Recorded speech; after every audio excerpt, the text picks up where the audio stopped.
Hello friends, welcome to Yas recipes. இன்றைக்கி நம்ம சேனலில் சப்பாத்தி ரைஸ்க்கெலாம் தொட்டு சாப்பிட்ற மாதிரி சூப்பரான ஒரு முட்டை தொக்கு தான் எப்படி செய்யறதுன்னு பார்க்க போகிறோம். யூஸ்வலாக செய்கிற முட்டை தொக்கு மாதிரி இல்லாமல் முட்டையை உடச்சி ஊற்றி செய்கிற இந்த முட்டை தொக்கு சாப்பிட்றதுக்கு அவ்வளோ சூப்பராக இருக்கும். அது செய்ய கடாயில் கொஞ்சமாக எண்ணெய் சேர்த்துக்கோங்க. 1/2 டேபிள் ஸ்பூன் போல் சோம்பு சேர்த்துக்கலாம். இப்போ சோம்பு நல்லா பொரிஞ்சதும் ஒரு மீடியம் சைஸ் வெங்காயத்தை பொடியாக கட் பண்ணி வச்சுருக்கேன், அதையும் சேர்த்துக்கோங்க. காரத்துக்கு ஒரு பச்சை மிளகாவை கட் பண்ணிட்டு சேர்த்துக்கலாம். ஒரு கொத்து கருவேப்பிலை சேர்த்துக்கோங்க, அதையும் லைட்டாக கட் பண்ணிட்டு சேர்த்துக்கோங்க. இப்போ வெங்காயத்தை நல்லா வதக்கி எடுத்துக்கலாம். வெங்காயம் பார்த்தீங்கன்னா நல்லா வதங்கி கண்ணாடி பதம் வரணும், அந்த மாதிரி வதக்கி எடுத்துக்கோங்க. இந்த அளவுக்கு வதங்கி வந்ததும் 1 டேபிள் ஸ்பூன் இஞ்சி பூண்டு பேஸ்ட் சேர்த்துக்கலாம். சேர்த்துட்டு அந்த பச்சை ஸ்மெல் போகிற அளவுக்கு நல்லா வதக்கிக்கலாம். இது பார்த்தீங்கன்னா ஒரு 2 நிமிஷம் போல் ஆகும் அந்த பச்சை ஸ்மெல் போகிறதுக்கு.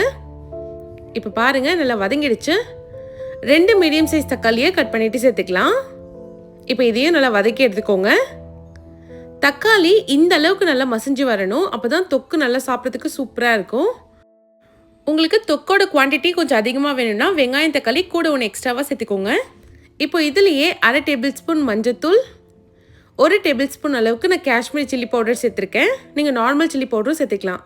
1 டேபிள் ஸ்பூன் மல்லித்தூள், 3/4 டேபிள் ஸ்பூன் அளவுக்கு சிக்கன் மசாலா இல்லைன்னா கரம் மசாலா சேர்த்துக்கோங்க. 1/2 டேபிள் ஸ்பூன் சீரகத்தூள் சேர்த்துக்கலாம். 1 டேபிள் ஸ்பூன் போல் மிளகுத்தூள் சேர்த்துக்கோங்க. மிளகுத்தூள் கொஞ்சம் ஜாஸ்தியாக சேர்த்திங்கன்னா நல்லாயிருக்கும். தேவையான அளவுக்கு உப்பு சேர்த்துக்கலாம். நான் 1 டேபிள் ஸ்பூன் அளவுக்கு உப்பு சேர்த்துருக்கேன். இப்போ இந்த மசாலாவை எண்ணெயிலே ஒரு நிமிஷம் போல் நல்லா வதக்கி எடுத்துக்கலாம். இப்படி நம்ம பண்ணுறப்போ நமக்கு கிரேவி நல்லா கலர்ஃபுல்லாக கிடைக்கும். இப்போ இது ஒரு 2 நிமிஷம் நல்லா வேக வச்சு எடுத்துக்கலாம். நல்லா எண்ணெய் பிரிஞ்சு வந்ததுக்கப்புறமா 1/2 கப் அளவுக்கு தண்ணி சேர்த்துக்கலாம். தண்ணி ரொம்ப சேர்த்துறாதீங்க, அப்புறம் அது குழம்பு மாதிரி ஆகிடும். லைட்டாக தான் சேர்க்கணும், அப்போ தான் கிரேவி மாதிரி இருக்கும். இப்போ லைட்டாக கலந்து விட்டுட்டு இதை ஒரு 5 நிமிஷம் கொதிக்க வைங்க. மசாலாவில் இந்த பச்சை ஸ்மெல் போட்டும் நல்லா இந்த மாதிரி கொதிச்சு எண்ணெய் பிரிஞ்சு வந்ததும் முட்டை எல்லாத்தையும் உடச்சி சேர்த்துக்கலாம். ஒவ்வொரு முட்டையாக உடச்சி சேர்த்துக்கோங்க, கொஞ்சம் தள்ளி தள்ளி சேர்த்துக்கலாம். கேஸை லோ ஃப்ளேமில் வச்சு இதை மூடி போட்டு ஒரு 5 நிமிஷம் வேக வைங்க. முட்டை ஒரு சைடு வெந்ததுக்கு அப்புறமா இப்போ ஸ்லோவாக திருப்பி போட்டு 2 சைடும் வேக வச்சு எடுத்துக்கலாம். நான் இன்றைக்கி இதில் 4 முட்டை சேர்த்துருக்கேன். உங்களுக்கு எத்தனை முட்டை வேணுமோ அத்தனை முட்டை சேர்த்துக்கோங்க. ஃபைனலாக கொஞ்சமாக கொத்தமல்லி தழை சேர்த்து திரும்ப மூடி போட்டு ஒரு 5 நிமிஷம் லோ ஃப்ளேம்லேயே வேக வைங்க. இப்போ ஓப்பன் பண்ணி பார்த்தீங்கன்னா நல்லா எண்ணெய் பிரிஞ்சு கமன்னு சூப்பரான முட்டை தொக்கு ரெடி ஆகிடுச்சு.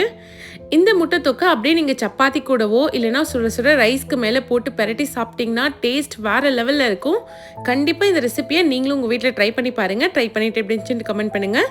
இந்த மாதிரி நிறைய யூஸ்ஃபுல்லான ரெசிபிஸ் பார்க்க மறக்காமல் யாஸ் ரெசிபிஸ் சேனலை சப்ஸ்கிரைப் பண்ணிவிடுங்க. தேங்க்ஸ் ஃபார் வாட்சிங்.